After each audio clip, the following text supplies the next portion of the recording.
ആരോപണങ്ങൾ ഉണ്ടെങ്കിൽ പഴുതടച്ചുള്ള അന്വേഷണങ്ങൾ ഉണ്ടാകണം. അന്വേഷണത്തൊടുവിൽ കുറ്റകൃത്യങ്ങൾ തെളിയിക്കപ്പെട്ടാൽ മാതൃകാപരമായ ശിക്ഷാ നടപടികൾ ഉണ്ടാകണം. അങ്ങനെ തന്നെ ഇതിനൊരു അവസാനം ഉണ്ടാകാൻ സാധിക്കുകയുള്ളൂ.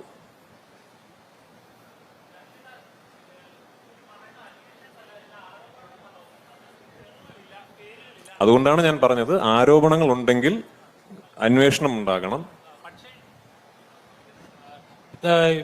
വിക്ടിമുകളുടെ പേരുകളല്ല, ഇന്നവർ ആക്രമിക്കപ്പെട്ടു എന്ന് പറയുമ്പോൾ വേട്ടക്കാരന്റെ പേര് പറയുന്നുണ്ട്. വേട്ടക്കാരനാണെന്ന് പോലും അറിയത്തില്ല, പക്ഷെ അയാൾ അനുഭവിക്കുന്ന പ്രഷർ ഉണ്ടാവുമല്ലോ. തീർച്ചയായിട്ടും. അപ്പം അത് അങ്ങനെ ഒരു പ്രോസസ്സ് എന്തെങ്കിലും ചെയ്തിട്ടുണ്ടെങ്കിൽ കൃത്യമായി തെളിവുകൾ ഉണ്ടെങ്കിൽ എല്ലാ കാര്യമുള്ളൂ. അല്ലെങ്കിൽ അയാളുടെ ജോലി, അയാളുടെ പ്രൊഫഷൻ, അയാളുടെ കുടുംബം എല്ലാം ഒരു സൈഡിൽ നശിച്ചുകൊണ്ടിരിക്കുകയല്ലേ. അങ്ങനെ ഒരു പ്രോസസ്സ് ശരിയാണെന്ന് വിശ്വസിക്കുന്നുണ്ടോ?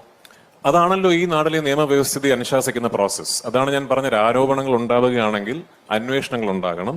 അന്വേഷണങ്ങൾ ഉണ്ടായി കുറ്റകൃത്യം തെളിയിക്കപ്പെടുകയാണെങ്കിൽ മാതൃകാപരമായ ശിക്ഷാ നടപടി ഉണ്ടാകണം. ഇനി അതല്ല, അന്വേഷണത്തിനൊടുവിൽ ഈ ആരോപണങ്ങൾ കള്ളമായിരുന്നു എന്ന് തെളിയിക്കപ്പെട്ടാൽ മറിച്ചും മാതൃകാപരമായ ശിക്ഷാ നടപടികൾ ഉണ്ടാകണം.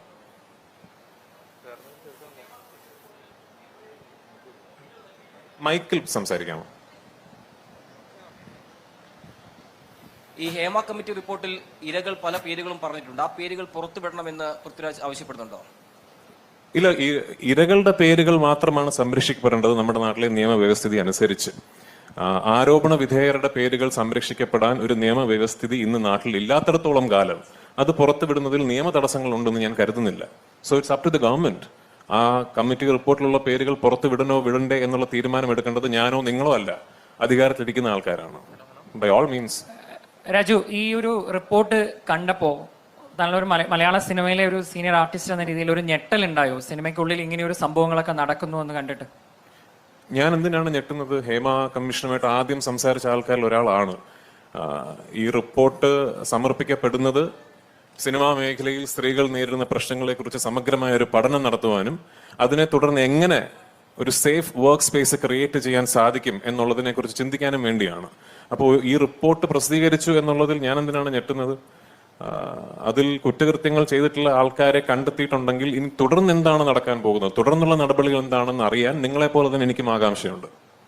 താങ്കളുടെ സഹപ്രവർത്തക സമാനതകളിൽ താങ്കളുടെ പ്രവർത്തകർക്ക് ഒരു വലിയ അപകടം സംഭവിക്കുന്നുണ്ടായി. നമ്മളെല്ലാവരും അവർക്കൊപ്പം നിന്നതാണ്. അന്ന് താങ്കൾ പ്രതിദാനം ചെയ്യുന്ന സംഘടനയായ അമ്മ അന്ന് വലിയ വിപ്ലവകരമായ തീരുമാനങ്ങൾ എടുക്കും എന്നെല്ലാം പറഞ്ഞിരുന്നു. പക്ഷെ പിന്നീട് അതിൽ കാര്യമായ ഫോളോ അപ്പ് ഉണ്ടായില്ല.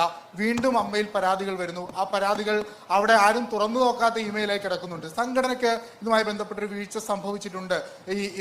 ഇപ്പൊ താങ്കളുടെ കൂടെ അഭിനയിച്ച ഒരു സ്ത്രീ ഇന്ന്, അവരുടെ പേര് ഞാൻ പറയുന്നില്ല, അവരിന്ന് വർഷങ്ങൾക്ക് മുമ്പ് താൻ അയച്ച ഇമെയിൽ അതിലൊരു നടപടി ഉണ്ടായിട്ടില്ല എന്ന്. ഇതൊക്കെ വളരെ പരിതാപകരമല്ല? സംഘടന ഈ വിഷയത്തിൽ ഇടപെടുന്നില്ല എന്നല്ലേ കാണിക്കുന്നത്? തീർച്ചയായിട്ടും അതെ, വീഴ്ച സംഭവിച്ചിട്ടുണ്ട് എന്നുള്ളതിൽ യാതൊരു സംശയവുമില്ല.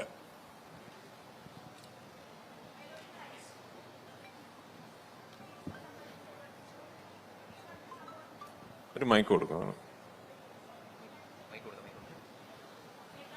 അല്ല, ഒരു വർക്ക് ചെയ്യുന്ന മൈക്ക് കൊടുക്കും.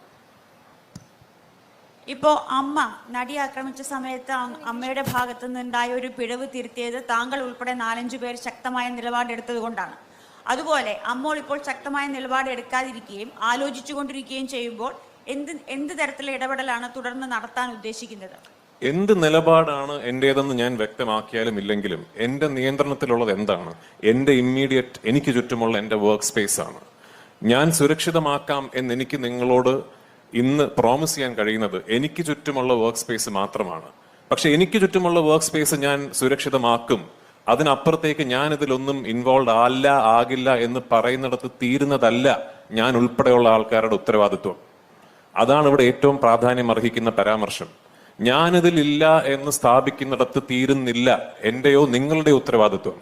എന്റെ ഉത്തരവാദിത്വം അവിടെ തീരുന്നില്ല എന്ന് ഞാൻ പറയുന്നത് പോലെ തന്നെ ഇന്നത്തെ പ്രൈം ടൈമിന്റെ ഒരു ഹെഡ്ലൈൻ കണ്ടെത്തുന്നതിലോ ഇന്നത്തെ ടൈം ലൈനുകളിലെ ഒരു ക്ലിക്ക് ബെയ്റ്റ് കണ്ടെത്തുന്നതിലോ നിങ്ങളുടെയും ഉത്തരവാദിത്വം തീരുന്നില്ല.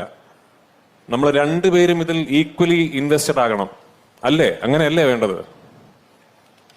പൃഥ്വിരാജ്, ഇപ്പോ ആദ്യഘട്ടത്തിൽ നടി ആക്രമിക്കപ്പെട്ട കേസുമായി ബന്ധപ്പെട്ട് സഹപ്രവർത്തകരായ നിരവധി താരങ്ങൾ തന്നെ കോടതിയിൽ മൊഴി മാറ്റുന്ന സാഹചര്യം ഉണ്ടായി.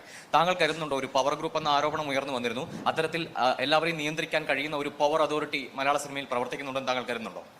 അത്തരമൊരു പവർ അതോറിറ്റിയുടെ ഭാഗത്തു നിന്നും ഒരു ഇടപെടൽ എനിക്കെതിരെ ഉണ്ടായിട്ടില്ല എന്ന് ഞാൻ ഇവിടെ പറഞ്ഞാൽ അങ്ങനെ ഒരു പവർ ഗ്രൂപ്പ് ഇല്ല എന്ന് എനിക്ക് അവകാശപ്പെടാൻ കഴിയില്ല. ഞാൻ അവരെ ഫേസ് ചെയ്യേണ്ടി വന്നിട്ടില്ല. അവരാൽ ഞാൻ ബാധിക്കപ്പെട്ടിട്ടില്ല. അവരാൽ ബാധിക്കപ്പെട്ടവർ ഇന്ന് മലയാള സിനിമയിൽ ഉണ്ടെങ്കിൽ അവരുടെ ഗ്രീവൻസസ് കേൾക്കണം. അത്തരമൊരു ബോഡി പ്രവർത്തിക്കുന്നുണ്ടെങ്കിൽ അത് ഇല്ലാതാകണം. പക്ഷെ എനിക്ക് അത് ഉണ്ട് എന്ന് പറയണമെങ്കിൽ ഡയറക്ട്ലി ഞാൻ അത് എക്സ്പീരിയൻസ് ചെയ്തിട്ടുണ്ടാകണം. ഞാൻ എക്സ്പീരിയൻസ് ചെയ്തിട്ടില്ല എന്നതുകൊണ്ട് അങ്ങനെ ഒരു ഗ്രൂപ്പ് ഇല്ല എന്നും എനിക്ക് പറയാൻ കഴിയില്ല. I hope you get what I mean. Raju, ഈ ഇപ്പോഴത്തെ ഒരു അമ്മയുടെ ഭാഗത്ത് നിന്ന് ഇപ്പോഴത്തെ ഒരു സ്റ്റാൻഡ് മതിയോ? സിദ്ദിഖ് പറഞ്ഞത് ഒറ്റപ്പെട്ട സംഭവം എന്നാണ്, പക്ഷേ ഒടുവിൽ സിദ്ദിഖ് തന്നെ പടി ഇറങ്ങേണ്ടി വന്നു. അമ്മയുടെ ഒരു സ്റ്റാൻഡ് അമ്മ തിരുത്തേണ്ടതല്ലേ? ആണെന്ന് ഞാൻ ഇപ്പോൾ പറഞ്ഞല്ലോ. തീർച്ചയായിട്ടും ശക്തമായ ഇടപെടലും നടപടികളും അമ്മ സംഘടനയുടെ ഭാഗത്തു നിന്നും ഉണ്ടാകേണ്ടത് തന്നെയാണ്. ഈ സിദ്ദിഖ് മാറിയതിനു ശേഷം ആ ചുമതലയിലേക്ക് വന്ന നടനും ഇപ്പോൾ ഒരു ആരോപണം നേരിടുന്നുണ്ട്. സ്വാഭാവികമായിട്ടും ആ നടനും ഈ സ്ഥാനം മാറി നിന്ന് അന്വേഷണം നേരിടേണ്ടതല്ലേ? സ്ഥാനങ്ങളിൽ ഇരിക്കുന്ന ആൾക്കാർക്കെതിരെ ആരോപണങ്ങൾ ഉണ്ടാവുകയാണെങ്കിൽ അതിന്റെ മര്യാദപരമായ നടപടിക്രമം എന്ന് പറയുന്നത് ആ സ്ഥാനത്തിൽ നിന്ന് മാറി നിന്ന് അന്വേഷണം സ്വീകരിക്കുക എന്നുള്ളത് തന്നെയാണ്. അങ്ങനെ തന്നെ വേണം. കാരണം ഒരു സ്ഥാനത്തിരിക്കുമ്പോൾ, ഒരു പൊസിഷൻ ഓഫ് പവർ വീൽഡ് ചെയ്യുമ്പോൾ നമ്മളൊരു ഇൻവെസ്റ്റിഗേഷൻ നേരിടാൻ പാടില്ല എന്നാണ് ഞാനും വിശ്വസിക്കുന്നത്. അപ്പൊ അങ്ങനെ തന്നെ വേണം തീർച്ചയായിട്ടും.